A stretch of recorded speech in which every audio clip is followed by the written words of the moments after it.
Akashvani Hassan FM ಕಂಪನಾಂಕ 102.2 megahertz.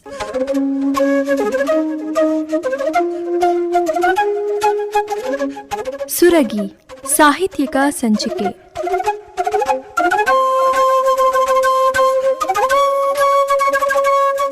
ಕೇಳಿ ಸುರಗಿ.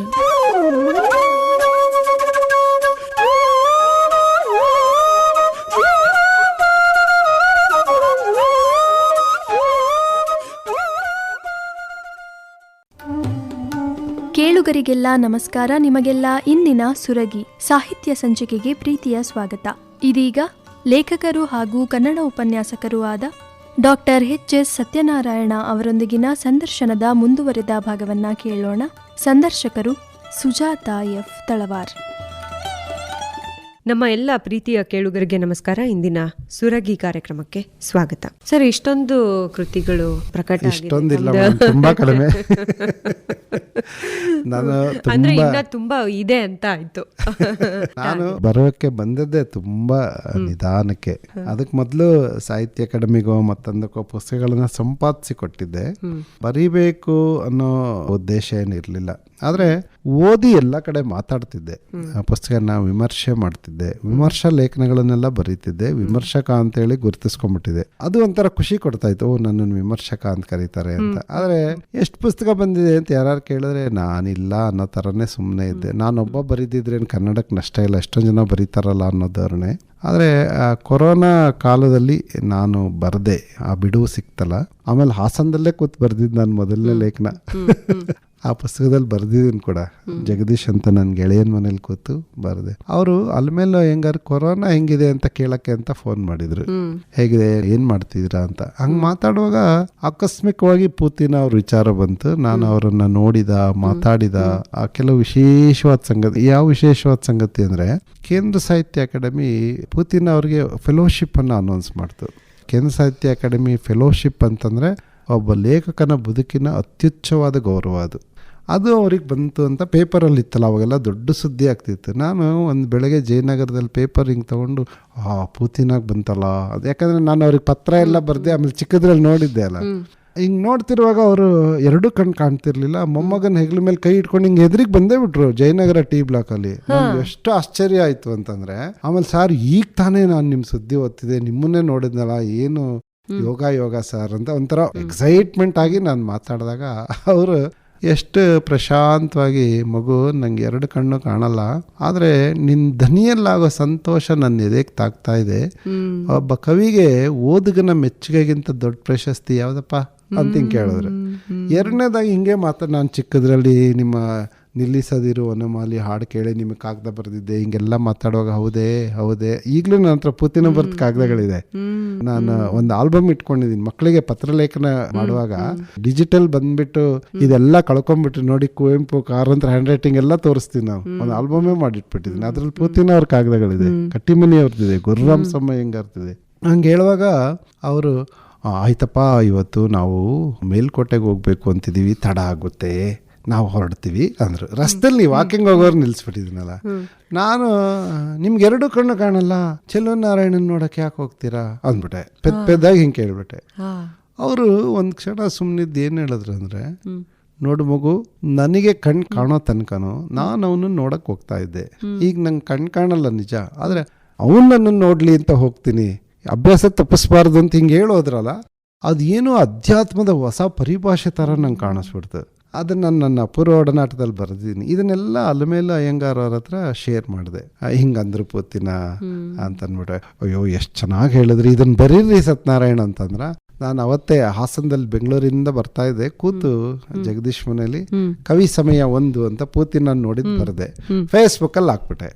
ಎಷ್ಟು ಜನ ಅದನ್ನ ಇಷ್ಟಪಟ್ಟು, ನಿನ್ಗೆ ಎಷ್ಟೋ ಜನರ ಕವಿಗಳ ಒಡನಾಟ ಇತ್ತಲ್ಲ, ಹುಡ್ಕೊಂಡು ಹೋಗ್ತಾ ಇದ್ದೆ ನಾನು. 51 ಜನರ ಬಗ್ಗೆ ಬರ್ದೀನಿ ಅದ್ರಲ್ಲಿ. ನಾನು ನೋಡಿದ ಕಾರಂತ, ಪೂತಿನ. ಕಾರಂತರಂತೂ ಎಷ್ಟು ತಮಾಷೆ. ಅವ್ರು ನಿಮ್ಮನ್ನ ಭೇಟಿ ಮಾಡಕ್ ಬರ್ತೀನಿ ಅಂದ್ರೆ ಯಾಕೆ ಅಂತ ಕಾಗದ ಬರ್ದಿದ್ರು. ಆದ್ರೆ ಇಲ್ಲ, ಹಿಂಗೆ ಮಾತಾಡಿಸ್ಬೇಕು ನಿಮ್ಮನ್ನ ಅಂತ. ಆಮೇಲೆ ಬಾ ಇಂಥ ದಿನ 10 ನಿಮಿಷ ಮಾತ್ರ ಅಂತ ಹೇಳಿದ್ರು. ನಾನು ಅವ್ರ ಮನೆಗೆ ಹೋಗಿ ಸತ್ಯನಾರಾಯಣ ಅಂತ ಹೇಳಿದಾಗ, ನಾನೇನೋ ಕಾರಂತ, ನಿನಗೆ ಯಾಕೆ ಅಂತ ಅಂತ ಅವ್ರು ಕೇಳಿದ್ರು. ಒಂದು ಸೀಬೆಕಾಯಿ ಕೊಟ್ಬಿಟ್ಟು ತಿನ್ನು ಅಂದ್ರು. ಸಾರು ಸೀಬೆಕಾಯಿ ತಿಂದ್ರೆ ಶೀತ ಆಗುತ್ತೆ ಅಂತ ಹಿಂಗೆ ಇನ್ನೂ ಹೇಳೇ ಇಲ್ಲ. ಯಾರು ಹೇಳಿದ್ರು ನಿನಗೆ ಅದು ಶೀತ ಆಗ್ತದೆ ಅಂತ? ತಿನ್ನುವ ಹಣ್ಣಿನಲ್ಲಿ, ತಿನ್ನುವ ತರಕಾರಿಯಲ್ಲಿ ಶೀತ ಉಷ್ಣ ನೋಡಬಾರ್ದು, ಆಯಾ ಋತುವಿಗೆ ಸಿಕ್ಕದನ್ನ ಚೆನ್ನಾಗಿ ತಿನ್ಬೇಕು ಅಂತ ಅಂದ್ಬಿಟ್ಟು, ನೋಡು ಸೀಬೆಕಾಯಿ ಅಗ್ಗವಾಗಿ ಸಿಕ್ಕದಾಗ ತಿನ್ನು, ಬಾಯಿ ಒಸಡಿನಲ್ಲಿ ರಕ್ತ ಸೋರ್ತದಲ್ಲ, ಆ ರೋಗ ಎಲ್ಲ ಹೋಗಿ ಬಾಯಿ ದುರ್ವಾಸನೆ ಹೋಗ್ತದೆ ಅಂತ ಅವ್ರು ಹೇಳೋದು ಎದುರಿಸೋ ಥರನೇ ಅವ್ರು ಮಾತಾಡ್ತಿದ್ದು. ಈ ತರದ ಸಂಗತಿಗಳನ್ನ ನಾನು ದಿನಾ ಕೂತು ಮತ್ತೆ ಬೇರೆಯವ್ರದ್ದು ಹೇಳಿ ಸರ್, ನನಗೂ ಭಾರಿ ಖುಷಿ ಆಗ್ತಿದೆ, ಯಾಕಂದ್ರೆ ನಾನು ಅವ್ರನ್ನೆಲ್ಲ ನೋಡಿಲ್ವಲ್ಲ. ಹೌದು, ಗುರುರಾಮ್ ಸ್ವಾಮಿ ಹಿಂಗಾರ್ನ ನೋಡಿದಾಗ ಈ ಫಂಕ್ಷನ್ಗಳಲ್ಲಿ ಹಾರ ಕಡಿಮೆ ಆದಾಗ ಒಬ್ರಿಗೆ ಹಾಕಿದ್ನೇ ಇನ್ನೊಬ್ರಿಗೆ ಹಾಕ್ತಾರಲ್ಲ, ಹಿಂದ್ಗಡೆ ಚಿಕ್ಕಮಗಳೂರಿನಲ್ಲಿ ಒಂದ್ಸಲ ಹಂಗ್ ಮಾಡ್ತಾ ಇದ್ರು. ಗುರುರಾಮ್ ಸ್ವಾಮಿ ಅಯ್ಯಂಗಾರ್ಗೆ ಹಾಕಿದ ಹಾರನ ಅವ್ರು ಎತ್ಕೊಂಡು ಹೋದ್ರೆ ಅವ್ರು ಎದ್ನಿತ್ತು, 1 ನಿಮಿಷ ಕೊಡಿ ಇಲ್ಲಿ ಆಹಾರ, ನಾನು ಹಾರ ತಗೊಂಡೋದ್ರೆ ಮಾತ್ರ ನನ್ನ ಹೆಂಡತಿ ಕಾರ್ಯಕ್ರಮಕ್ಕೆ ಹೋಗಿದ್ದೆ ಅನ್ನೋದು ಅಂತ ಇಸ್ಕೊಂಡು ಹಿಂಗೆ ಕೂತ್ಬಿಟ್ಟಿದ್ರು. ಅದು ಹೆಂಗೆ ಅವ್ರಿಗೆ ಶೇಪ್ ತೆಗೆದ್ರು ಅಂತಂದ್ರೆ, ಅಂದ್ರೆ ನೀವು ಅರೇಂಜ್ ಮಾಡೋರಿಲ್ಲ, ಬೇಕಾದಷ್ಟು ತಂದು ಇಟ್ಕೋಬೇಕು ಅಂತೇಳಿ. ಬಹಳ ಹಾಸ್ಯ ಪ್ರಜ್ಞೆಯ ಲೇಖಕರು ಅವರು. ನಾನು ಎಷ್ಟಿಷ್ಟ ನಂಗೆ ಗುರುರಾಮ್ ಬೇಂದ್ರೆ ಅವ್ರದ್ದು ಹೇಳಿ ಸರ್, ಪೆನ್ನಿನ ಕತೆ ಅಂತೇಳಿ, ಅದು ಬಹಳ ಖುಷಿ ನಂಗೆ. ಈಗ 12 ವರ್ಷ ಕೃತಿಯಲ್ಲಿ ಕೂಡ ಅದನ್ನ ಬರ್ದೀನಿ, ಪತಿರುತ್ತೆ ಪೆನ್ನಿನ ಕತೆ ಅಂತೇಳಿ. ಅವರು ನಾವು ಹೋದಾಗ ನಾ ಹೇಳಿದ್ನಲ್ಲ ಆಗ್ಲೇ, ಒಂದು ವೈಬ್ರೇಷನ್ ಇತ್ತು ಅಂತ ಮೊದ್ಲೇ ಹೇಳಿದ್ರು, ಹೆಚ್ಚು ಮಾತಾಡಂಗಿಲ್ಲ, ಅವ್ರಿಗೆ ಆಯಾಸ ಆಗುತ್ತೆ, ಆಮೇಲೆ ಚಿಕ್ಕ ಹುಡುಗರು ಗಲಾಟೆ ಮಾಡಬಾರ್ದು. ನಂಗೆ ಅವಾಗ 12 ವರ್ಷ. ನಾನು ಏನು ಒಬ್ಬ ಸೆಲೆಬ್ರಿಟಿ ಒಂದು ಆಟೋಗ್ರಾಫ್ ತಗೋಬೇಕು ಅಂತ ಅಷ್ಟೇ ನನ್ನ ತಲೆಯಲ್ಲಿ. ಈಗೆಲ್ಲ ಮೊಬೈಲಲ್ಲಿ ಸೆಲ್ಫಿ ತಗೋತೀವಲ್ಲ, ಆಗ ಆಟೋಗ್ರಾಫ್ಗೂ ಅಂಗಡಿಲಿ ರ್ಯಾಪರ್ ಹಾಕಿ ಬರೋದು ತಗೊಳಕ್ ದುಡ್ಡು ಇರ್ತಿರ್ಲಿಲ್ಲ. ಹಳೆ ಇದೊಂದು ನೋಟ್ಬುಕ್ ತಗೊಂಡೋಗಿದೆ. ಆಮೇಲೆ ಆ ಇಂಕ್ ಪೆನ್ನು ಬರ್ತಾ ಇತ್ತು ಅವಾಗ, ನಿಬ್. ಅದು 7ನೇ ಕ್ಲಾಸ್ ಪಬ್ಲಿಕ್ ಎಕ್ಸಾಮ್ ಅಂತ ಕೊಡೋರು. ನಾನು ಇನ್ನು 6ನೇ ಕ್ಲಾಸ್ ಅಲ್ಲ. ನಮ್ಮ ಅಕ್ಕಂದೊಂದು ಪೆನ್ ಕಿತ್ತಿಟ್ಕೊಂಡ್ಬಿಟ್ಟಿದ್ದೆ ನನಗೆ ಕೊಡೆ ಅಂತ. ಅದನ್ನು ತಗೊಂಡು ಹೋಗಿದ್ದೆ ಅಲ್ಲ, ಅವ್ರು ಹಿಂಗೆ ಪೆನ್ ಹುಡುಕಿದಾಗ ನಾನು ಹಿಂಗೆ ಕೊಟ್ಟೆ. ಅವ್ರು ಹಿಂಗೆ ಕೊಡವಿದ್ರು, ಹಿಂಗೆ ಬರೆಯೋಕೆ ಟ್ರೈ ಮಾಡಿದ್ರು. 3 ಸಲ ಕೊಡವಿದ್ರು, ಬರೀಲೇ ಇಲ್ಲ. ಅದು ಹಿಂಗೆ ಸೊಟ್ಟಾಗ್ಬಿಟ್ಟಿತ್ತು, ನಾನು ಒತ್ತಿ ಬರೆದು. ಆಗ ಅವರು, ತಮ್ಮ ನಿನ್ನ ಲೇಖನಿ ಬಹಳ ಪತಿವೃತ್ತೆ ಅನ್ನಿಸ್ತದ ಅಂತ ವಾಪಸ್ ಕೊಟ್ಬಿಟ್ರು. ನನಗೆ ಆ ಮಾತಿನ ಅರ್ಥ ಗೊತ್ತಾಗಿಲ್ಲ. ಉಳಿದವರೆಲ್ಲ ಜೋರಾಗಿ ನಗಾಡ್ಬಿಟ್ರು, ಯಾಕೆ ಹಂಗೆ ಹೇಳಿದ್ರು ಅಂತ. ಆಮೇಲೆ ಅವರು ಇದು ನೋಡಿ ಎಷ್ಟು ದೊಡ್ಡ ಗೆಸ್ಚರ್ ಅಂತಂದ್ರೆ, ಬೇರೆ ಪೆನ್ನಲ್ಲಿ ಏನೋ ಬರೆದು ಕೊಟ್ಟರು, ಇವತ್ತಿಗೂ ಇಟ್ಕೊಂಡಿಲ್ಲ. ಅವಾಗ ಇಟ್ಕೋಬೇಕು ಅನ್ನೋ ಇದಿಲ್ಲ. ಆದರೆ ಒಂದು ಬ್ಯಾಗಿಂದ ಲೆಡ್ಜರ್ ಥರದ್ದು ಒಂದು ವಿಸಿಟರ್ಸ್ ಡೈರಿ ಥರದ್ದು ಒಂದು ಪುಸ್ತಕ ತೆಗೆದು, ಇದು ನನ್ನ ಆಟೋಗ್ರಾಫ್ ಐತಿ, ನಿನ್ನ ಅಕ್ಷರನ ನಂಗೆ ಬೇಕು, ನಮ್ಮ ಮನೆಗೆ ಬಂದಿದ್ದಕ್ಕೆ ಬರೀ ಇದ್ರಾಗ ಅಂತಂದ್ರು. ನಾನು ಏನು ಬರೀವಲ್ಲೇ, ನಮಸ್ಕಾರಗಳು ಅಂತ ಏನೋ ನನ್ನ ಪೆನ್ನಲ್ಲೇ ಬರೆದ ತಕ್ಷಣ ಅದು ಬರೀತಲ್ಲ, ನೋಡ್ದ ಬರೀತು. ನಾ ಹೇಳಲಿಲ್ಲ, ಭಾಳ ಪತಿವ್ರತೆ ಅದೇ ನಿನ್ನ ಲೇಖನಿ, ನೀನೇ ಬಳಸ್ಬೇಕು ಅಂತ. ಇದು ಒಂದು ಮರೆಯಲಾಗದ ಅನುಭವ. ಕುವೆಂಪು ಅವ್ರ ಮನೆಗೆ, ಅದೇ ಅರಿವು ವೇದಿಕೆಯಿಂದ ನಾವು ಹೋಗಿದ್ವಲ್ಲ, ನಾನೊಂದು 2-3 ಸಲ ಭೇಟಿ ಮಾಡಿದ್ದೀನಿ ಕುವೆಂಪು ಅವರನ್ನ. ನಾನು ಏನ್ ಬರೀತಿದ್ರ ಇವಾಗ ಅಂತ ಲೇಖಕರನ್ನ ಸಾಮಾನ್ಯವಾಗಿ ಕೇಳ್ತೀವಲ್ಲ, ಹಿಂಗೆ ಪೆದ್ದ ಪ್ರಶ್ನೆ ಅದು ಗೊತ್ತಿಲ್ಲ, ಯಾಕೆ ಯಾವಾಗ್ಲೂ ಅವ್ರು ಬರೀಬೇಕು ಅಂತ ಯೋಚನೆ ಮಾಡಲ್ಲ. ಆದ್ರೆ ಏನ್ ಬರೀತಿದ್ದೀರಾ ಅಂದಾಗ ಅವರು, ನಾನು ಕಾವ್ಯವನ್ನ ಬರೀತಿಲ್ಲ, ಆದ್ರೆ ಕಾವ್ಯವನ್ನ ಬದುಕ್ತಾ ಇದ್ದೀನಿ ಅಂತ ಹೇಳಿದ್ರು. ಆಮೇಲೆ ಕುವೆಂಪು ಹುಟ್ಟಿದ ಸ್ಥಳ ನಮ್ಮ ಹಿರೇಕೊಡಗೆಯಲ್ಲಿದೆ, ಅವ್ರ ತಾಯಿ ತವರು. ಅದು ಅವಾಗ ಚಿಕ್ಕಮಗಳೂರಿನ ಜಿಲ್ಲಾಧಿಕಾರಿ ಬಿ ಪಾರ್ಥಸಾರಥಿ ತಿಂತಿದ್ರು. ಅವರು ಹಾಸನಲ್ಲೂ DC ಆಗಿದ್ರು. ಆಮೇಲೆ ಅವರು ವಿಶ್ವಮಾನವ ಸಂಕೇತ ಭವನ ಅಂತೇನೋ ಮಾಡಬೇಕು ಅಂತ ಇದ್ರು. ಅದನ್ನ ನಾನು ಅವ್ರ ಗಮನಕ್ಕೆ ತಂದೆ, ಹಿಂಗೆ ಅಂತೀರಿ. ತಪ್ಪು ಸಂಕೇತ ಅಂತಲ್ಲಪ್ಪ, ವಿಶ್ವಮಾನವ ಸಂದೇಶ ಭವನ ಅಂತ ಹೇಳ್ಬೇಕು ಅದನ್ನ ಅಂತ ಹೇಳಿದ್ರು. ನಾವು ಅದನ್ನ DC ಅವ್ರಿಗೆ ತಲುಪಿಸಿ ಈಗಲೂ ಅದೇ ಹೆಸರಿದೆ. ನಂಗೆ ಏನ್ ತಮಾಷೆ ಅಂತಂದ್ರೆ, ಹೋದ ತಕ್ಷಣ ತಾರಿಣಿಯವ್ರ ಕುವೆಂಪು ಅವ್ರನ್ನ ಕರ್ಕೊಂಬಂದು ಕೂರ್ಸಿದ ತಕ್ಷಣ ಎಲ್ಲ ದಬ ಅಂತ ಹೋಗಿ ಕಾಲಿಗೆ ಬಿದ್ರು. ನಾನು ಪುಟ್ಟಯ್ಯ ಮಾತ್ರ ಸ್ಟೂಡೆಂಟ್ಸ್ ಅಲ್ಲ, ಅವರ ಇದನ್ನ ಅನುಸರಿಸ್ತಾ ಇದ್ದವರು ಕುವೆಂಪು ಸ್ಕೂಲ್ ಅವರು. ಅವಾಗ ನಾವು ಮಾತ್ರ ಕೈ ಕಟ್ಕೊಂಡು ದೂರ ಇದ್ವಲ್ಲ, ಕುವೆಂಪು ತಲೆ ಚಚ್ಕೊಂಡ್ರು.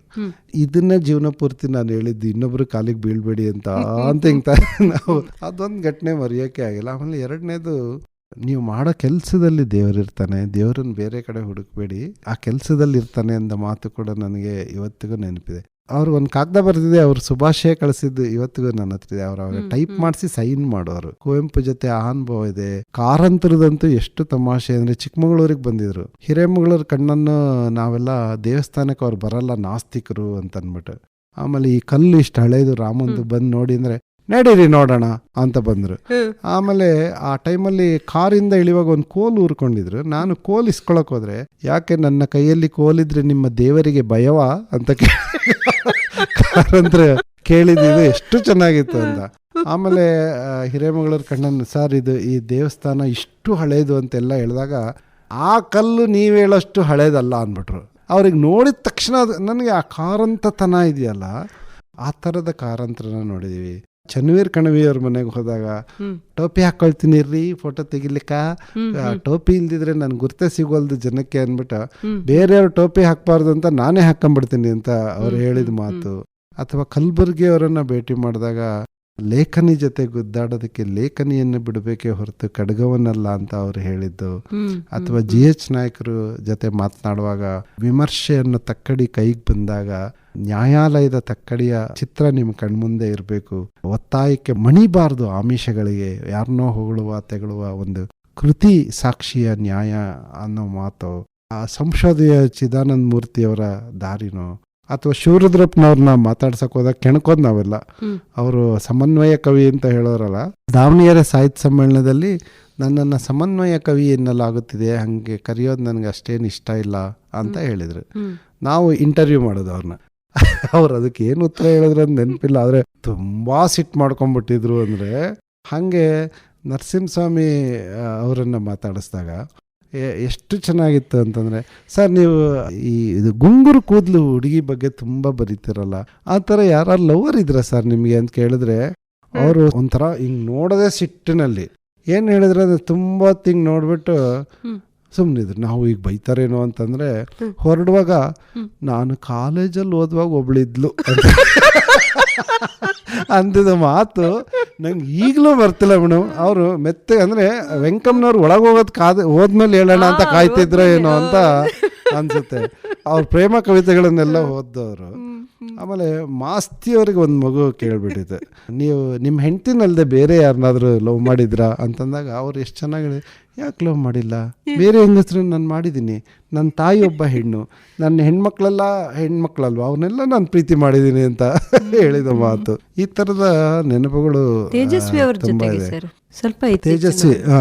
ಅದೇನಾಗ್ಬಿಟ್ಟಿದೆ, ಮೂಡಿಗೆರೆ ಸುತ್ತಮುತ್ತ ಇದ್ದವರೆಲ್ಲ ತೇಜಸ್ವಿ ಬದುಕಿರೋ ತನಕ ತೆಪ್ಪಗಿದ್ರಲ್ಲ, ಅವ್ರು ತೀರ್ಕೊಂಡ ತಕ್ಷಣನೇ ನನಗೆ ಅಲ್ಲಿ ಸಿಕ್ಕಿದ್ರು ಇಲ್ಲಿ ಅದು ಮಂಚನ್ ಗುಣ ಅನ್ಸುತ್ತೆ, ಒಬ್ಬ ಸೆಲೆಬ್ರಿಟಿ ಇರ್ತಾರಲ್ಲ. ಬಟ್ ತೇಜಸ್ವಿ ಮೂಡಿಗೆರೆಯಲ್ಲಿ ಯಾವಾಗಲೂ ಹೆಂಗಿದ್ರು ಅಂತಂದರೆ, ಈ ಮೂಡಿಗೆರೆ ಸುತ್ತಮುತ್ತದವ್ರು ಯಾರಿಗೂ ನನ್ನ ಸಾಹಿತ್ಯದ ಬಗ್ಗೆ ಹೆಚ್ಚು ಗೊತ್ತಿಲ್ಲ, ಹಾಗಾಗಿ ನನ್ನ ಸುದ್ದಿಗೆ ಅವ್ರು ಬರೋಲ್ಲ, ಅವ್ರ ಸುದ್ದಿಗೆ ನಾನು ಹೋಗಲ್ಲ ಕಣ್ರಿ ಅಂತ ತಮಾಷೆ ಮಾಡೋರು. ಒಂದ್ಸಲ ಅದು ಜಯಂತ್ ಕಾಯ್ಕಿಣಿ ಇಂಟರ್ವ್ಯೂ ಮಾಡಿದಾಗ್ಲೂ ಕೂಡ ಹೇಳಿದ್ರು, ಆ ಘಟನೆನ ಯಾವಾಗಲೂ ನೆನ್ಪು ಮಾಡ್ಕೊಳ್ಳೋರು. ಅವರು ಒಬ್ಬ ಚೆನ್ನಾಗಿ ಕುಡಿದ್ಬಿಟ್ಟಿದ್ದಾನೆ, ಇವರು ಮೂಡಿಗೆರೆ ಬಸ್ ಸ್ಟ್ಯಾಂಡಲ್ಲಿ ಮಗಳನ್ನ ಕಳ್ಸಕ್ಕೆ ನೈಟ್ ಬಸ್ಸಿಗೆ ಹತ್ಸಕ್ಕೆ ಅಂತ ಬಂದಿದ್ದಾರೆ, ಹಿಂಗೆ ಅಡ್ಡ ಹಾಕಿ ನೀವು ಅಂತ ಹಿಂಗೆ ನಿಲ್ಸಿದ್ನಂತೆ. ನಾನು ಇವ್ರು ಹೇಳಕ್ಕೆ ಇಲ್ಲ ಇರಿ ನಾನೇ ಹೇಳ್ತೀನಿ ಅದನ್ನ ಅಂತ ಅಂದ್ಬಿಟ್ಟು, ನೀವು ಕುವೆಂಪು ಅಂತ ಅಂದಂತೆ. ನಾನೇ ಕುವೆಂಪು ನೋಡಿದ್ಯಾ ಅಂತ ಇಳಿದು ಬಂದಿದೆ. ಆ ಥರದ ಇರೋರೇ ನನ್ನ ಸುತ್ತಮುತ್ತ ಇರೋರು ಅಂತ ಹೇಳೋರು. ಮಾಯಾಲೋಕ ಪುಸ್ತಕ ಬರೋ ಸಮಯದಲ್ಲಿ ನಾನು ಹೆಚ್ಚಿದ್ದೆ ಅನ್ಸುತ್ತೆ. ಅವಾಗ ಅವ್ರು ಏನು ಹೇಳೋರು ಅಂದರೆ, ಸತ್ಯನಾರಾಯಣ್ ನಿಮ್ಮ ಸುತ್ತಮುತ್ತನೂ ಈ ಥರದೊಂದು ಮಾಯಾಲೋಕ ಇರುತ್ತೆ ಕಣ್ರಿ, ನಿಮ್ಗೆ ಅದನ್ನು ನೋಡಿ ಗ್ರಹಿಸುವ ಶಕ್ತಿ ಇದ್ರೆ ನೀವು ಈ ಥರದನ್ನ ಬರೀಬಲ್ರಿ ಅಂತ ಹೇಳೋರು. ಯಾಕಂಗೆ ಹೇಳೋರು ಅಂದರೆ, ನಿಮಗೆ ಗೊತ್ತಿದೆ ಕರ್ವಾಲದಲ್ಲಿ ಬರೋ ಮಂದಣ್ಣ ಎಂಥ ಅದ್ಭುತವಾದ ಹುಟ್ಟ ಪರಿಸರ ತಜ್ಞ ಅಂದರೆ, ಅವನಿಗೆ ಬೈ ಬರ್ತ್ ಯಾವ ಜೇನು ಎಲ್ಲಿ ಕಟ್ಟುತ್ತೆ, ಯಾವ ಸೀಸನ್ನಲ್ಲಿ ಯಾವ ಹಕ್ಕಿ ಎಲ್ಲಿ ಗೂಡು ಕಟ್ಟುತ್ತೆ, ಇದೆಲ್ಲದರ ಜ್ಞಾನ ಇತ್ತು. ಆದರೆ ಅವನಿಗೆ ನನ್ನೊಳಗೆ ಅಂಥ ಜ್ಞಾನ ಇದೆ ಅಂತ ಗೊತ್ತಿಲ್ಲ. ಆ ಥರ ಹುಟ್ಟ ಪರಿಸರ ತಜ್ಞರು ನನ್ನ ಸುತ್ತಮುತ್ತ 150 ಜನಕ್ಕಿಂತ ಜಾಸ್ತಿ ಇರ್ತಾರೆ, ನಂಗೆ ಅದು ಗೊತ್ತಿರಲ್ಲ.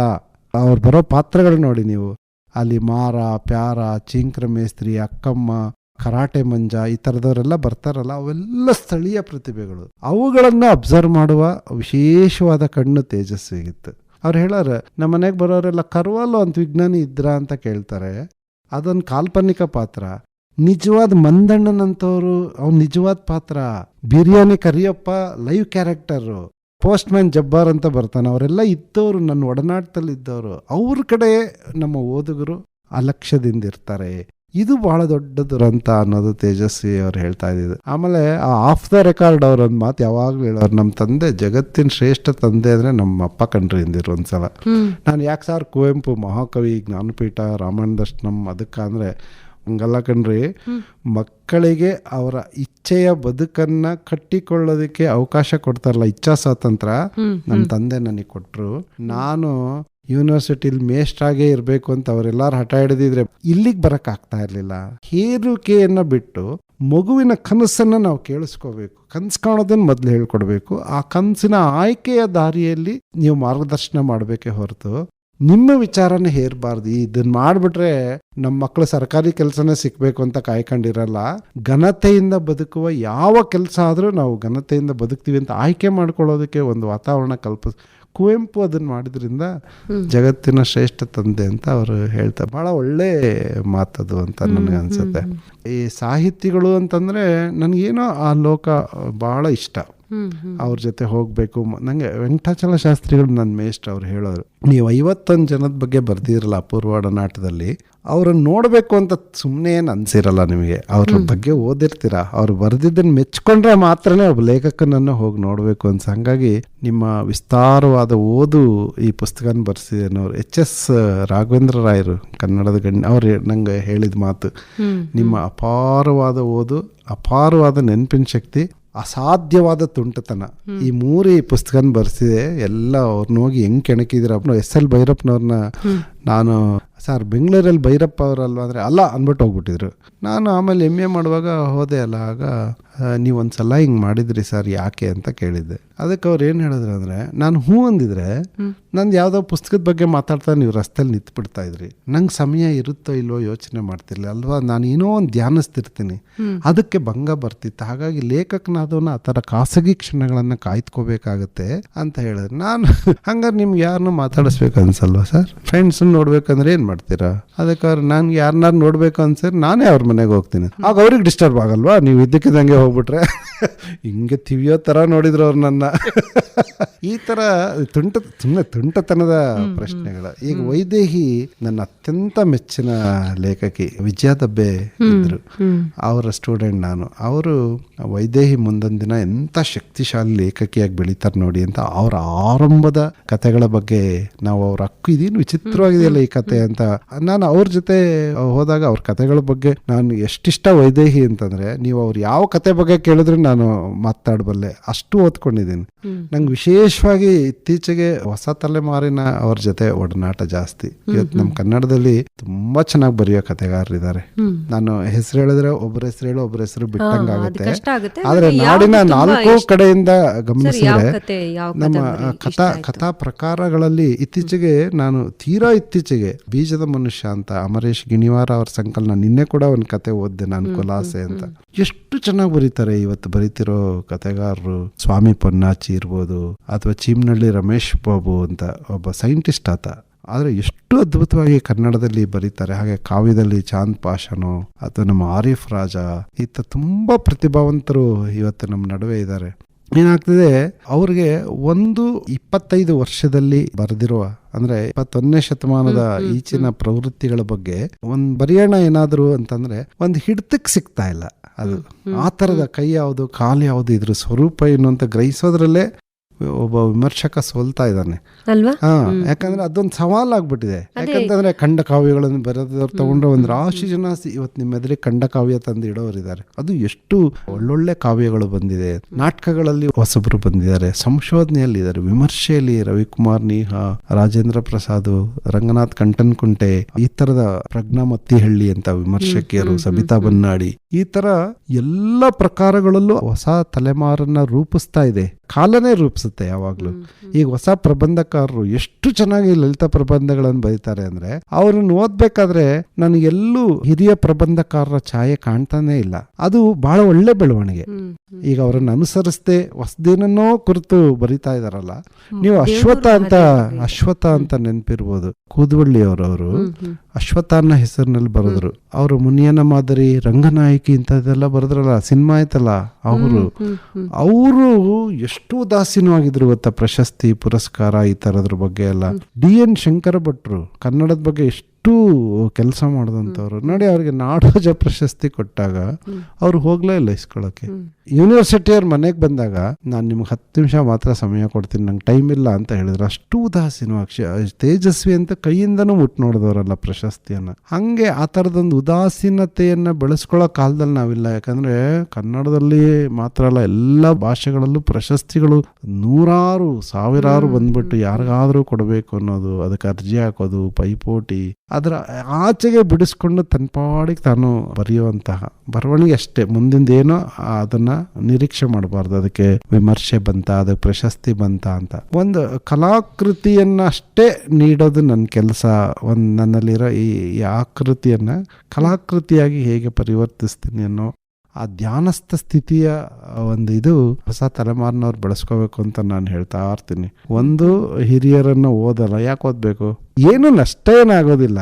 ಆದ್ರೆ ಈಗ ಒಂದು ಪ್ರೀತಿ ಬಗ್ಗೆ ಯಾರು ಬರೀತಾರೆ ಅನ್ಕೊಳ್ಳಿ, ಅವನು ಅದನ್ನ ನಿರ್ವಹಿಸುವಾಗ, ಆಕೆ ಅದನ್ನ ನಿರ್ವಹಿಸುವಾಗ, ಒಬ್ಬ ಕವಿಯತ್ರಿ ಆದ್ರೆ ಹಿಂದಿನವ್ರು ಇದನ್ನ ಹೆಂಗ್ ನಿರ್ವಹಿಸಿದ್ದಾರೆ ಅನ್ನೋದು ನಂಗೆ ಗೊತ್ತಿರಬೇಕು. ಆಗ ಮಾತ್ರ ನಾನು ಹೊಸ ದನಿಯನ್ನ, ಹೊಸತನವನ್ನ ಕಾಣಿಸೋದಕ್ಕೆ ಸಾಧ್ಯ ಆಗತ್ತೆ. ಆ ಕಾರಣಕ್ಕೆ ಪರಂಪರೆ ಜೊತೆ ಒಂದು ಸಾತತ್ಯ ಇರಬೇಕು ಅಂತೇಳಿ ನನಗೆ ಅನ್ಸುತ್ತೆ ಮೇಡಮ್. ಹಳೆ ಬೇರು ಹೊಸ ಚಿಗುರು ಎಲ್ಲ ಒಟ್ಟೊಟ್ಟಿಗೆ ಇದ್ರೆ ಚಂದ ಅಂತ ಅನಿಸುತ್ತೆ. ಸರ್, ಓದು, ಲೇಖಕ, ಬರವಣಿಗೆ, ಮೇಷ್ಟ್ರು ಇದೆಲ್ಲ ಇದೆ. ಇದ್ರ ಜೊತೆಗೆ ಇನ್ನು ವಿಶೇಷ ಹವ್ಯಾಸಗಳು ಕೂಡ ಇದೆ ಅಂತ ಕೇಳಿದೀನಿ. ಒಳ್ಳೆ ಅಡಿಗೆ ಮಾಡ್ತೀರಂತೆ. ಅಡಿಗೆ ಬಗ್ಗೆನೇ ಒಂದು ಪ್ರಬಂಧ ಬರ್ದೀನಿ. ಭೀಮಸೇನ ನಳಮಹಾರಾಜರು ಪಾಕಕ್ರಾಂತಿ. ನಿಮ್ಮ ಒಳಗಡೆ ಒತ್ತಡಗಳಿರ್ತಾವಲ್ಲ, ಅದನ್ನ ನಿರ್ವಹಿಸೋ ತುಂಬಾ ಸುಲಭವಾದ ದಾರಿ ಅಂತ ನಂಗೆ ಅನ್ಸುತ್ತೆ. ಸ್ಟ್ರೆಸ್ ಬಸ್ಟರ್ ತರ. ನೀವು ಏನೋ ತುಂಬಾ ಯೋಚನೆ ಏನೋ ಇರುತ್ತೆ, ಏನೋ ಬರಿಬೇಕು ಅಂತ, ನೀವು ಸುಮ್ಮನೆ ಒಂದು ಅಡಿಗೆ ಮಾಡ್ತಾ ಹೋಗಿ ನಿಮಗೆ ಗೊತ್ತಿಲ್ಲದೆ ಅದರಿಂದ ಈಚೆಗೆ ಬಂದಿರ್ತೀರ. ಆಮೇಲೆ ನಮ್ಮ ಅಜ್ಜಿ ಹೇಳೋರು ಯಾವಾಗ್ಲೂ, ಒಂದು ಒಗ್ಗರಣೆ ಡಬ್ಬಿನ ನೀನ್ ಕೈಲಿಟ್ಕೊಂಡು ಸ್ಟವ್ ಎದುರಿಗೆ ನಿಂತ್ರೆ ನಡಿ ಅಳತೆ, ನಿಮ್ ಮನ್ಸು ಲೆಕ್ಕಾಚಾರ ಆಗ್ತಿರುತ್ತೆ. ಸಾಸಿವೆ ಇಷ್ಟೇ ಹಾಕು, ಕಡಲೆಬೇಳೆ ಇಷ್ಟೇ ಹಾಕು, ಆಯ್ತಾ? ಆಮೇಲೆ ಏಕಕಾಲಕ್ಕೆ ಎಷ್ಟು ವಸ್ತುಗಳನ್ನ ನೋಡುತ್ತೆ. ಸಾಸಿವೆ ಒಂದು ಬಣ್ಣಕ್ಕಿರುತ್ತೆ, ಕಡಲೆಬೇಳೆ ಒಂದು ಬೆಂತ್ಯ ಒಂದು ಬಣ್ಣಕ್ಕಿರುತ್ತೆ, ಅವುಗಳ ಆಕಾರ ಬೇರೆ ಇರುತ್ತೆ ಅಲ್ವಾ? ಇದೆಲ್ಲವೂ ಕೂಡ ಮನುಷ್ಯನ ಒಂದು ವಿಶೇಷವಾದ ಅಭಿರುಚಿಯ ಪ್ರಜ್ಞೆಯನ್ನ ಜಾಗೃತಗೊಳಿಸೋದಕ್ಕೆ ಕಾರಣ ಆಗ್ತಾ ಇರುತ್ತೆ. ನಂಗೆ ಸ್ವಲ್ಪ ನನ್ನ ಹೆಂಡತಿಗೆ ಅಷ್ಟು ಇಷ್ಟ ಇರ್ತಿರ್ಲಿಲ್ಲ ಗಂಡಸ ಅಡಿಗೆ ಮಾಡೋದೇನು ಅಂತ. ನನ್ನ ಮಗಂಗೆ ಯಾವಾಗ ನೀನ್ ನಿಮ್ಮ ಅಪ್ಪನ ತರ ಅಡಿಗೆ ಮಾಡ್ಬೇಡ ಅಂತ. ನನಗೇನದು ಅವಮಾನ ಅಂತ ತಗೊಂಡಿಲ್ಲ. ನಂಗೆ ತುಂಬಾ ರುಚಿ ರುಚಿಯಾಗಿ ಹೊಸ ಹೊಸ ಅಡಿಗೆ ಮಾಡೋದು, ಎಲ್ಲಾರನ್ನು ಕಡ್ದು ಬಡಿಸೋದು, ಅವ್ರಿಗೆ ಇವರಿಗೆ ಕೊಡೋದು, ಅದೆಲ್ಲ ಬಹಳ ಇಷ್ಟ.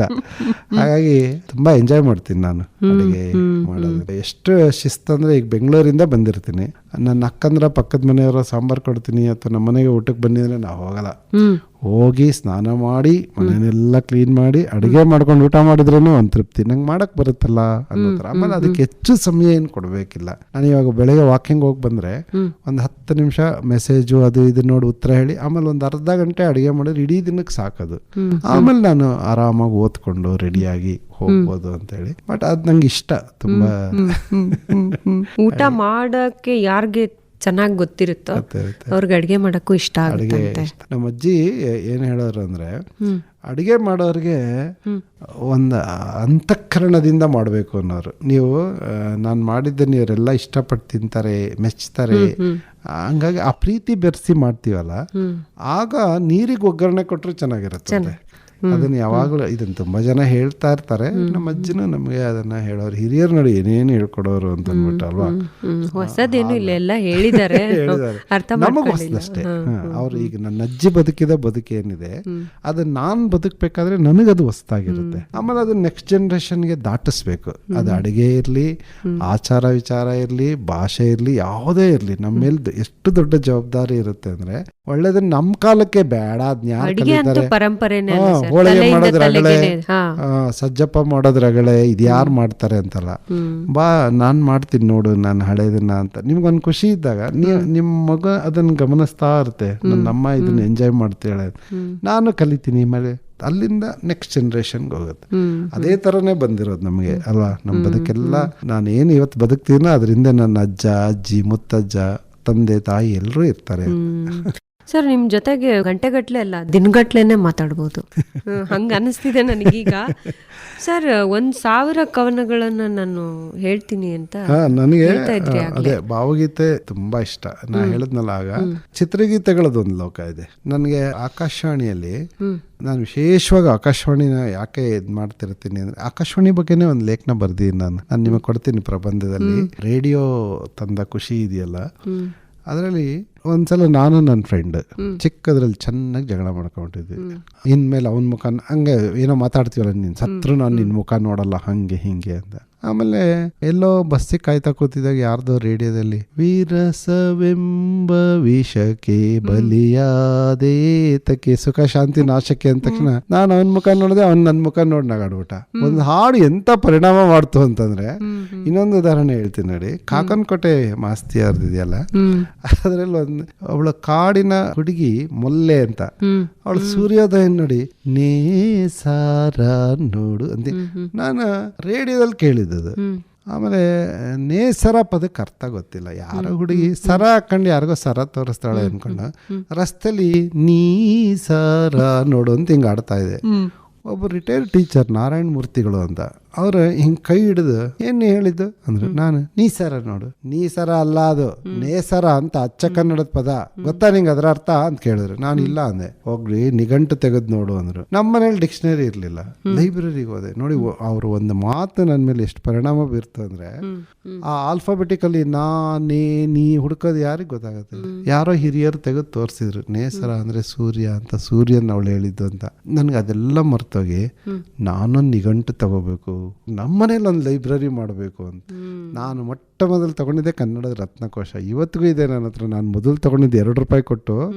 ಈಗಲೂ ಪ್ರೂಫ್ ರೀಡಿಂಗ್ ನೋಡುವಾಗ ನಿಮಗೆ ದಿನನಿತ್ಯದ ಎಷ್ಟೋ ಪದಗಳು, ಇದಕ್ಕೆ ಬಾಲ ಬೇಕಾ ಬೇಡವಾ ಅಂತ ಹಿಂಗೆ ಡೌಟ್ ಬಂದಾಗ ತಕ್ಷಣ ಡಿಕ್ಷನರಿ ನೋಡಬೇಕು. ನಾನು ಮಕ್ಕಳೇ ಯಾವಾಗಲೂ ಹೇಳ್ಕೊಡ್ತೀನಿ, ನಿಮ್ಮ ಪದ ಸಂಪತ್ತು ಜಾಸ್ತಿ ಆಗಬೇಕು ಅಂದರೆ ಒಂದು ನಿಘಂಟು ಇಟ್ಕೊಂಡಿರಿ. ಅದು ಯಾವಾಗಲೂ ಧೂಳು ಕೊಡುವುದಲ್ಲ, ಹಿಂಗೆ ತೆಗೆದ್ರೆ ನಿಮಗೆ ಒಂದು ಕ್ರಾಸ್ ವರ್ಡ್ಸ್ ಎಲ್ಲ ಬರುತ್ತಲ್ಲ, ಆಟಕ್ಕೆ ನಿಘಂಟು ಪಕ್ಕದಲ್ಲಿದ್ದರೆ ಎಷ್ಟು ಅನುಕೂಲ ಅಂತ ಹೇಳ್ಬಿಟ್ಟು ನನಗೆ ಅಲ್ಲಿಂದ ಬಂದಿದ್ದು ಹಾಡಿನ ಒಂದು ಪರಿಣಾಮ. ಹಂಗಾಗಿ ಕಾಯ್ತಾ ಕೂತಿರ್ತಿದ್ವಿ. ಹಾಡು ಕೊಡೋ ಸಾಂತ್ವನ ಇದೆಯಲ್ಲ, ಅದು ಬಹಳ ದೊಡ್ಡದು ಅಂತೇಳಿ. ಹಂಗಾಗಿ ಆ ಭಾವಗೀತೆಗಳನ್ನು ನಾನು ಚಿಕ್ಕದ್ರಿಂದ ಕೇಳ್ತೀನಿ. ನನಗೆ ಶ್ರುತಿ ಮತ್ತೆ ಲಯಬದ್ಧವಾಗಿ ಹಾಡಕ್ ಬರಲ್ಲ, ಆದರೆ ಖುಷಿಗೆ ಮನಸ್ಸನ್ನ ಆಗಿಸ್ಕೊಳ್ಳೋದಕ್ಕೆ ಅಥವಾ ಒಂದು ಎಲ್ಲರೂ ಸೇರಿದಾಗ ಇದು ಮಾಡಕ್ಕೆ, ಆಮೇಲೆ ಅದು ಸರಿಯಾಗಿ ಕಲಿಬೇಕು ಅಂತೇಳಿ. ನಾನು ತುಂಬ ಪ್ರಸಿದ್ಧ ಗಾಯಕಿಯರು ತಪ್ಪಾಗಿ ಹಾಡ್ತಾ ಇದ್ದಾಗ, ಈ ತಪ್ಪಾಡ್ತೀಯಾರೆ ಹಂಗಲ್ಲ ಸಾಹಿತ್ಯದಲ್ಲಿ ಅಂತ, ಸಾಹಿತ್ಯದ ನಂಟಿತ್ತಲ್ಲ, ಹಂಗೆ ಮಾಡ್ತಾ ಮಾಡ್ತಾ ನನಗೆ ಗೊತ್ತಿಲ್ಲದೆ 1,000 ಭಾವಗೀತೆಗಳು ಒಂದು ಪದ ತಪ್ಪದೆ ನೋಡದೆ ಹಾಡಕ್ ಬರುತ್ತೆ ಅಂತ ಜಂಬದಲ್ಲಿ ಈಗ ವಯಸ್ಸಾಯ್ತಲ್ಲ, ಈಗೆಲ್ಲ ಮರ್ತೋಗ್ತಾ ಇದೆ. ಆದರೆ ಆ ಜಂಬ ಪಡ್ತಿದ್ದೆ. ನನ್ನ ಸ್ನೇಹಿತರೆಲ್ಲ ಈ ಕವಿತೆ ಯಾರು ಬರೆದಿದ್ದು ಅಂತ ನನ್ನ ಕೇಳಿದ್ರೆ ನಂಗೆ ಏನೋ ಖುಷಿ, ನನ್ನ ಕೇಳಿದ್ರು ಅಂತ. ಅದನ್ನ ಹೇಳ್ತಿದ್ದೆ, ಇಲ್ಲ ಹುಡುಕಿ ಆದ್ರೆ ಹೇಳ್ತಾ ಇದ್ದೆ. ಹಂಗಾಗಿ ಅದು ಆ ಪ್ರೀತಿ ಬೆಳೆದಿದ್ದು ಅಂತ ಅನ್ಕೊಂಡಿದ್ದೀನಿ. ಸರ್, ಈಗ ಒಂದು ಭಾವಗೀತೆ ಕೇಳೋದ್ರ ಮೂಲಕ ತಮ್ಮ ಮಧುರ ಕಂಠದಲ್ಲಿ, ಕಂಠ ಅಷ್ಟು ಚೆನ್ನಾಗಿಲ್ವೇ ಇಲ್ಲ ಮೇಡಮ್, ಕಾರ್ಯಕ್ರಮ ಮುಗಿಸ್ಬೋದು ಅನ್ಸುತ್ತೆ ಸರ್. ಒಂದು ಗೀತೆ ಈಗ ನಿಮ್ಮಿಷ್ಟದ್ದು. ಬೇಂದ್ರೆ ಅವ್ರದ್ದು. ಇದನ್ನ ನಾನು ಯಶವಂತ್ ಹಳಿಬಂಡಿಯವರು ಹಾಡಿದ್ದಾರೆ. ಬಾರೋ ಸಾಧನ ಕೇರಿಗೆ, ಬಾರು ಬಾರು ಬಾರು ಸಾಧನ ಕೇರಿಗೆ ಅಂತ. ನಾವು ಇದನ್ನ ಅದಕ್ಕೆ ಇನ್ನಷ್ಟು ಲೈವ್ಲಿ ಆಗಿ ಹಾಡಿಲ್ವಲ್ಲ ಇದನ್ನ ಅಂತ ಅಂದ್ಬಿಟ್ಟು ಬೇರೆ ರಾಗ ಹಾಕಿದ್ವಿ. ಈ ಹಾಡಿಂದೇ ಒಂದು ಕತೆ ಇದೆ. ಒಂದ್ಸಲ ಬೇಂದ್ರೆ ಅವ್ರ ಸೊಸೆ ಪದ್ಮಾ ಅವ್ರನ್ನ ಕೂರಿಸ್ಕೊಂಡು ಅವ್ರ ಮನೇಲೇ ಹಾಡಿದ್ದೆ. ಯೂಟ್ಯೂಬ್ ಅಲ್ಲಿ ಇದೆ, ನೀವು ನೋಡ್ಬೋದು ಅದನ್ನ. ಆಮೇಲೆ ಬೇಂದ್ರೆ ಅವ್ರ ಮಗ ಇದ್ರು, ವಾಮನ್ ಬೇಂದ್ರೆ ಅವರು. ಅವ್ರಿಗೆ ಸರ್ ಬೇಂದ್ರೆ ಅವ್ರ ಕವಿತೆನ ನಾವು ಬೇರೆ ರಾಗ ಹಾಡಿದೀವಿ. ಹೌದಾ, ಹಾಡು ಅಂದ್ರು. ನಾನು ಉತ್ಸಾಹದಿಂದ ಬಾರೋ ಸಾಧನ ಕೇರಿ, ಇಲ್ಲ ಚೆನ್ನಾಗಿಲ್ಲ ಅಂದ್ಬಿಟ್ರು. ನಾನು ಅಯ್ಯೋ ಇದೇ ನಿಂಗೆ ನಾನೇನು ಅಷ್ಟು ಚೆನ್ನಾಗಿ ಹಾಡಲ್ಲ, ಆದ್ರೆ ಈ ರಾಗನಾದ್ರೂ ಚೆನ್ನಾಗಿದೆ ಅನ್ಬಾರ್ದ, ಇರು ಬಂದೆ ಅಂತ ಅಂದ್ಬಿಟ್ಟು ಒಳಗಡೆ ಹೋಗಿ ಬಂದು ಆ ಕಿವಿ ಕೇಳಿಸಲ್ಲ ಅದನ್ನ ಹಾಕೊಂಡು ಹೀಗೆ ಹೇಳು ಅಂದ್ರು. ನಾನು ಮತ್ತೆ ಹಾಡಿದ್ರೆ ಬಹಳ ಚಲೋ ಇದೆ ಅಂದ್ರು. ಫಸ್ಟ್ ಅವ್ರದ್ದು ಹಾಕೊಳ್ಳೋದೇ ಕಿವಿ ಕೇಳಿಸಿಲ್ಲ ಅನ್ನೋದೇ ಗೊತ್ತಾಗಿಲ್ಲ. ಬಾರು ಬಾರು ಬಾರು ಬಾರು ಸಾಧನ ಕೇರಿಗೆ, ಮರಳಿ ನಿನ್ನೀ ಊರಿಗೆ. ಬಾರು ಬಾರು ಬಾರು ಬಾರು ಬಾರು ಬಾರು ಬಾರು ಬಾರು ಬಾರು ಬಾ. ಮಳೆಯು ಎಳೆಯುವ ತೇರಿಗೆ, ಹಸಿರು ಏರಿದೆ ಏರಿಗೆ. ಮಳೆಯು ಎಳೆಯುವ ತೇರಿಗೆ, ಹಸಿರು ಏರಿದೆ ಏರಿಗೆ. ಹಸಿರು ಸೇರಿದೆ ಊರಿಗೆ, ಹಸಿರು ಚಾಚಿದೆ ದಾರಿಗೆ, ನಂದನದ ತುಣುಕೊಂಡು ಬಿದ್ದಿದೆ ನೋಟ ಸೇರದು ಯಾರಿಗೆ. ಬಾರೋ ಬಾರೋ ಬಾರೋ ಬಾರೋ ಸಾಧನ ಕೇರಿಗೆ, ಮರಳಿ ನಿನ್ನೀ ಊರಿಗೆ.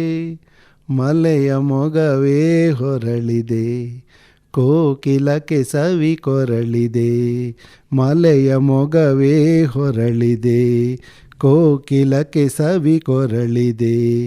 ಬೇಲಿಗೂ ಹೂ ಬೆರಳಿದೆ, ನೆಲಕ್ಕೆ ಹರೆಯವು ಮರಳಿದೆ. ಭೂಮಿ ತಾಯಿ ಒಡ ಮುರಿದು ಎದ್ದಳು, ಶ್ರಾವಣದ ಸಿರಿ ಬರಲಿದೆ. ಬಾರೋ ಬಾರೋ ಬಾರೋ ಬಾರೋ ಸಾಧನ ಕೇರಿಗೆ, ಮರಳಿ ನಿನ್ನೀ ಊರಿಗೆ. ಈ ಥರ ನಾನೇ ಫ್ರೆಂಡ್ಸ್ಗೆಲ್ಲ ಹೇಳ್ಕೊಂಡು ಒಟ್ಟಾಗಿ ಹಾಡ್ತಿದ್ವಿ. ನನ್ನ ಗೆಳೆಯರಿಗೆಲ್ಲ ಬರುತ್ತೆ ಈ ಹಾಡು. ಖುಷಿ ಸಾಂಕ್ರಾಮಿಕ ಅಲ್ವಾ ಸರ್? ಹೌದು. ನಮ್ಮ ಕಾಲೇಜಲ್ಲಿ ಮಕ್ಕಳು ಕೇಳಿದ್ರು, ನಮ್ಮಲ್ಲಿರೋ ಪದ್ಯಗಳನ್ನೆಲ್ಲ ಹೇಳ್ಕೊಡ್ತೀನಿ ನಾನು. ನಮ್ಮ ಕಾಲೇಜಂತೂ ಭಾಳ ಚೆನ್ನಾಗಿದೆ, ಬಸವನಹಳ್ಳಿ ಬಾಲಕಿಯರ ಕಾಲೇಜು. ಲಿಫ್ಟಿನ ವ್ಯವಸ್ಥೆ, ಅಷ್ಟು ಡಿಜಿಟಲ್ ಕ್ಲಾಸ್ ರೂಮ್ಸ್ ಇದೆ. ಆಮೇಲೆ ಡಿಜಿಟಲ್ ಬೋರ್ಡು 3-4 ಲಕ್ಷ ರೂಪಾಯಿದು ನಮ್ಮ ಪ್ರಿನ್ಸಿಪಾಲ್ ತಂದು, ಸ್ಪಾನ್ಸರ್ ತಂದು ಎಲ್ಲ ಅದ್ಭುತವಾಗಿ ಮಾಡ್ಯಾರ. ಅಲ್ಲೆಲ್ಲ ನಾವು ಪದ್ಯ ಬಂದಾಗ ಒಂಚೂರು ಬೇಂದ್ರೆ ನೋಡ್ಲಿ ಅಂತ ಯೂಟ್ಯೂಬಲ್ಲಿ ತೋರಿಸ್ತೀನಿ, ಅವ್ರ ಮಾತು ಕೇಳಿಸ್ತೀನಿ. ಆಮೇಲೆ ಅದನ್ನ ಪ್ರಸಿದ್ಧ ಗಾಯಕಿಯರು ಹಾಡಿದ್ದನ್ನು ಕೇಳಿಸಿ, ಈಗ ನೀವು ಹಾಡಿ ಅಂತ ನಾನು ಹೇಳ್ಕೊಡ್ತೀನಿ ಮಕ್ಕಳಿಗೆ. ಅದೇ ನೀವು ಸಾಂಕ್ರಾಮಿಕ ಅಂದ್ರಲ್ಲ, ನಾನು ಹಂಗೆ ಹಬ್ಬಿಸ್ತಾ ಇರ್ತೀನಿ. ನನ್ನ ಒಂದು ಕೆಟ್ಟ ಬುದ್ಧಿ ಏನಂದ್ರೆ, ನನ್ನ ಫ್ರೆಂಡ್ಸ್ ಹೇಳ್ತಿರ್ತಾರೆ, ಹಾಡು ಹೇಳು ಅಂತ ಕೇಳುವಾಗ ತುಂಬ ಪುರ್ಸೊತ್ತಿದ್ದಾಗ ಕೇಳ್ತಾರೆ. ಯಾಕಂದರೆ ನಾನು ಯಾವಾಗಲೂ ಒಂದು ಹಾಡು ಹೇಳಿ ನಿಲ್ಸಲ್ಲ, ಒಂದು 8 ಹಾಡ್ಬಿಡ್ತೀನಿ ಕಂಟಿನ್ಯೂಸ್ ಆಗಿ. ಆಮೇಲೆ ಮೊದಲ ಹಾಡಿಗಿಂತ ಆಮೇಲೆ ಚೆನ್ನಾಗಿ ಆಡ್ತೀಯಾ ಅಂತ ಕೆಲವ್ರು ಹೇಳಿದ್ರಿಂದ, ಅಂದರೆ ಇದಕ್ಕೆ ಹೊಂದ್ಕೊಳ್ತೀಯಾ ಅಂತ. ತುಂಬ ಧನ್ಯವಾದಗಳು ಸರ್. ಮತ್ತೆ ಮತ್ತೆ ಮತ್ತೆ ಮಾತಾಡೋಣ ನಾವು. ಆಗಲಿ ಮೇಡಮ್, ಖಂಡಿತ. Thank you. ನನ್ನನ್ನು ಸೊರಗಿ ಕಾರ್ಯಕ್ರಮಕ್ಕೆ ಕರೆದು ಇಷ್ಟೊತ್ತು ಮಾತಾಡಿ ನನ್ನ ಮಾತುಗಳನ್ನು ಕೇಳಿಸ್ಕೊಂಡ ನಿಮಗೂ ಮತ್ತೆ ಇಲ್ಲ ಮಾತಾಡ್ಬೇಕು, ನಿಮ್ಮಂತವ್ರು ಮಾತಾಡ್ಬೇಕು, ಮಾತಾಡಿರೋದನ್ನ ಮತ್ತಷ್ಟು ಜನ ಕೇಳಬೇಕು, ಸ್ಫೂರ್ತಿಯನ್ನ ಪಡೆದುಕೊಳ್ಬೇಕು ಅನ್ನೋದು ಕಾರ್ಯಕ್ರಮದ ಉದ್ದೇಶ. ಎಲ್ಲರಿಗೂ ನನ್ನ ಪ್ರೀತಿ ನಮಸ್ಕಾರಗಳು ಮೇಡಮ್. ಧನ್ಯವಾದ. ಸುರಗಿಯಲ್ಲಿ ಇದುವರೆಗೆ ಲೇಖಕರು ಹಾಗೂ ಕನ್ನಡ ಉಪನ್ಯಾಸಕರೂ ಆದ ಡಾಕ್ಟರ್ ಎಚ್.ಎಸ್. ಸತ್ಯನಾರಾಯಣ ಅವರೊಂದಿಗಿನ ಸಂದರ್ಶನದ ಅಂತಿಮ ಭಾಗವನ್ನ ಕೇಳಿದಿರಿ. ಸಂದರ್ಶಕರು ಸುಜಾತಾ ಎಫ್. ತಳವಾರ್.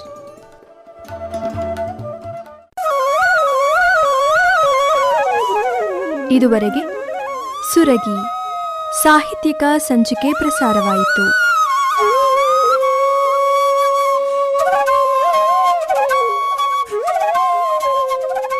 ಈ ಕಾರ್ಯಕ್ರಮ ಹಾಸನ ಆಕಾಶವಾಣಿ ಕೇಂದ್ರದಿಂದ ಮೂಡಿಬಂತು.